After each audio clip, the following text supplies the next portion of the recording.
All right, so now we go to the semifinals. We had 8. 4 have been eliminated. This, the first 2 winners of the heats. The modern-day outlaw, Buster Guffy, behind the wheel against the Predator. There is a shot of the Predator. Alan Peso driving the Predator, the big Chevrolet truck. Then the little S10 on the inside. So here again, this is going to be another tough race. These guys want it and want it bad. Peso and the Predator outdueled the Jersey Outlaw in Heat 1. Predator near track. On the far track, the Outlaw. Here we go. Predator truck out in top.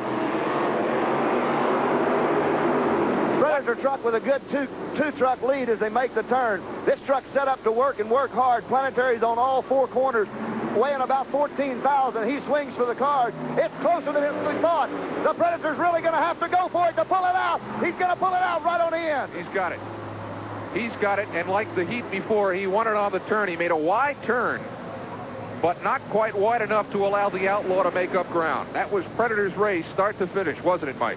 Well, it was, and you know, right there at the end, though, I think the Predator really felt like he had it tied up. I think he felt like that he had it all in the bag. And if you'll notice, when they make this turn and head out on the concrete for the cars, the modern-day Outlaw makes up a lot of precious time. He really hammers it and hammers it hard. So it's up to that time, the Predator kind of had one in the bag, but they're even right there. Modern-day Outlaw and Predator are even, but the Predator has to really get after it hard to pull off this win and go into the final round. Mike, we talked about the cars crushing on this. What does it sound like down there? What do those engines sound like when they really kick in? It's extremely loud. The supercharged motor's pounding out the power. We're going into the... We got Kodiak coming up. Next quarter round. Yep, Predator the winner of the last round. Alan Peso out of Michigan, winner of that semifinal. Kodiak comes back up for his try in the semifinals. Well, he's going to go up against Mr. Upset of the night. And Mike, we're looking at the cars right now, and you can see damage has been done quite a bit, as now we're moving well into the semifinals. Well, yep. Ken, it's just going to make the track that much faster. It's going to make it that much quicker. The guys will be able to get on top of the cars and get over them very, very fast. These guys are really going to have to hammer hard to pull a win out tonight. Jeff Baintner pulled the upset in Hot Stuff, knocking off Bigfoot, and now he tries his luck against Kodiak. Kodiak outdoing the Lone Ranger before. Jeff Baintner out of Yakima, Washington. You know that he's awful proud of it. Here we go. Let's see if he can pull another one. It's close. Baintner is in the lead. Jeff Baintner is in the lead. The little short Jeep makes another tremendous turn. He's going to do it. The little Jeep, he slows up just a little bit. He's going to pull it out on the end. Here comes Kodiak. Yeah. He's going to Kodiak. He does it. Hot Stuff has done it again. He has outdueled Kodiak. Hot Stuff moves to the finals. Ken Broo, the secret on the Hot Stuff truck. Not only is the truck performing well tonight, and is Jeff doing a great job of driving it. But Mike, I was going to say, when we look at this again, you'll see just a hairpin turn here. This is where he wins it. This is where he's making up all the time in the world. He's got the lead and got the whole shot. But the little short wheelbase truck, watch the way it gets around the turn. It's instant turn, and he's headed back for the cars. He can drop on the throttle a lot quicker. Now this time he backs just a little bit before he hits the cars, lets out of it just a hair, kind of makes sure everything's lined up. In his first race, he did not do that when he went up against Bigfoot. He knew there was not enough time. He took the gamble, and it paid off for him tonight up against Kodiak.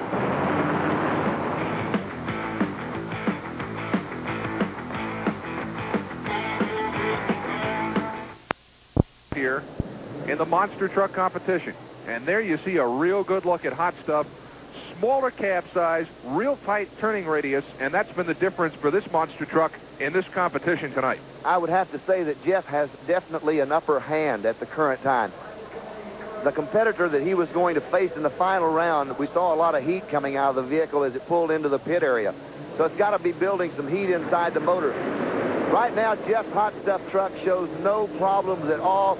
If it'll stay together for one more round and he can put a drive on like he has in the last 2 rounds, here's a young man that's going to take home a championship.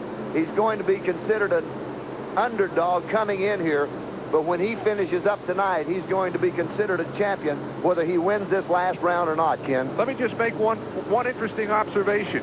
when he was on this track, the near track, in his first heat, he was a little wide in his turn. He was much tighter on the far side of the track. We'll see if he can come tight right like he went tight left in the last heat.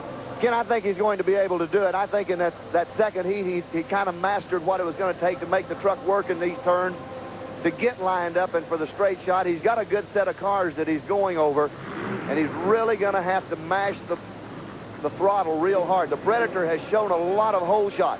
He gets on the throttle quick. The motor's got good response to it, and I think this thing may be won or lost right here on the starting line and down at that first turn. Predator far side, near side, you've got the upset-minded Jeff Bainter, who has come out of nowhere to make it to the finals. He calls the Hot Stuff the world's largest Jeep, and right now he is standing up to that name. Side by side, the winner in this heat takes it all. Now remember, the Predator showed some heat when he finished that last round. The motor was getting a little warm, and there's some steam seems to be coming out of it right now, but you can bet that he won't let up on it. Cars on the near side where the Predator, or on the near side where the Hot Stuff is going to go, seem to be a little more crushed down than the far side. Well, but the far side, the first car they're hitting has got kind of the end of it crushed down, and it's making a ramp, letting the guys fly over the cars. And that may be the secret in this final round, is to fly over the cars and try to land at that finish line. Here we go. This is it. This is it. Bainter has got the lead. Jeff Bainter and Hot Stuff has got the lead. He makes a tight turn. Great turn. Who's it going to be? Uh-oh, he shows a little problem. He's going to do it. He's going to do it. Look out. He's all four in the air. He pulls it off. Yeah. He pulls it off. Yeah. What a pass. Oh, man. The Hot Stuff has won it. It has snuffed out Bigfoot.